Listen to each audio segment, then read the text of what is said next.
Today marks 1 year since Donald Trump's infamous photo op at St. John's Church at the height of the nationwide George Floyd protests. Further proof that one of his biggest lies about that day does not pass the smell test. The D.C. police, through an attorney, finally admitting that law enforcement used tear gas that day against peaceful protesters.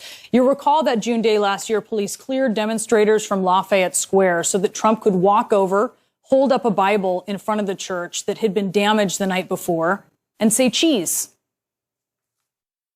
It didn't seem to be an expression of faith or of solidarity with faith. It seemed to be, as we've said before, an opportunity to clothe himself in the mantle of spiritual symbols and locations to, in some way, bolster or reinforce his own authority and message. Now, after the photo op, Trump and his allies insisted that no one was tear gassed.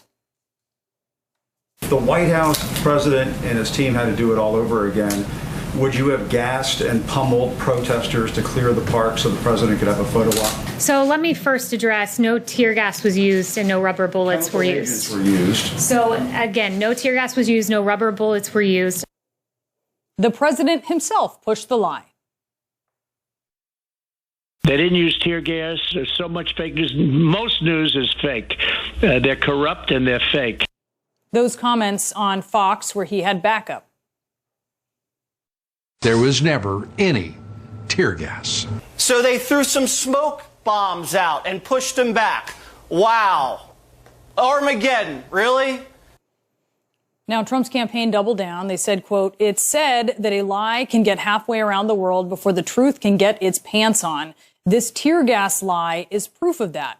Tim Murtaugh, that spokesman, would go on saying, quote, "For nearly an entire day, the whole of the press corps frantically reported the news of a tear gas attack on peaceful protesters with no evidence to support such claims. Except there was evidence. There was lots of it. Tear gas is pretty unmistakable. It hurts. It burns.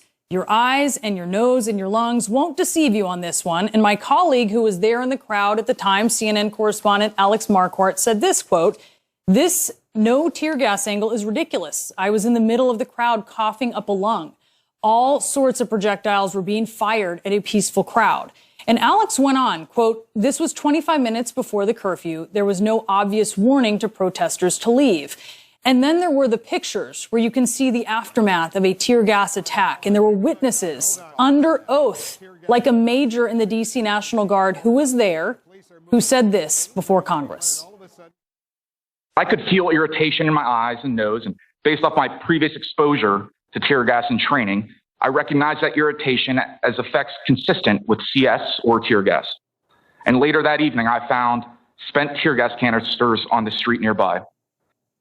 Now, Major Adam DeMarco served as the liaison between the National Guard and the Park Police. He called the use of force there deeply disturbing. But Trump's campaign tried to stretch the definition of tear gas and downplay the measures that were used, again, against peaceful protesters. Quote, "What the campaign said is completely consistent with what the Park Police is saying. There was no tear gas used. The media is trying to widen the definition of tear gas to make their own original reporting seem accurate. Except it was tear gas by the federal government's own definition of tear gas. The CDC defines tear gas as riot control agents and chemical compounds that temporarily make people unable to function by causing irritation to the eyes, mouth, throat, lungs, and skin." So fast forward to now, a year after Trump stood in front of St. John's Church, and the attorney for the D.C. police is finally admitting the obvious for the first time, that officers did use tear gas on protesters while defending their actions, that's how this came out, against lawsuits by protesters and the ACLU. This is what the attorney said, quote, "The curfew, violence of past nights, chaos created by federal defendants, discharge of tear gas in that direction was not unreasonable." And the attorney claimed that officers did not target specific protesters. Apparently, tear gassing a peaceful crowd indiscriminately is actually a defense. Though at the time, even the Trump campaign knew that it wasn't, as a spokesman demanded, quote, "Every news organization which reported the tear gas lie should immediately correct or retract its erroneous reporting." It has been a year. And finally, an answer that you can't just dismiss. To quote former Trump campaign spokesman Tim Murtaugh, who was actually quoting a made-up quote when he said it, according to the New York Times, it's said that a lie can get halfway around the world before the truth can get its pants on. President Trump and his allies were certainly banking on that. They were dressed and out the door with their lie. Tear gas lighting at its worst.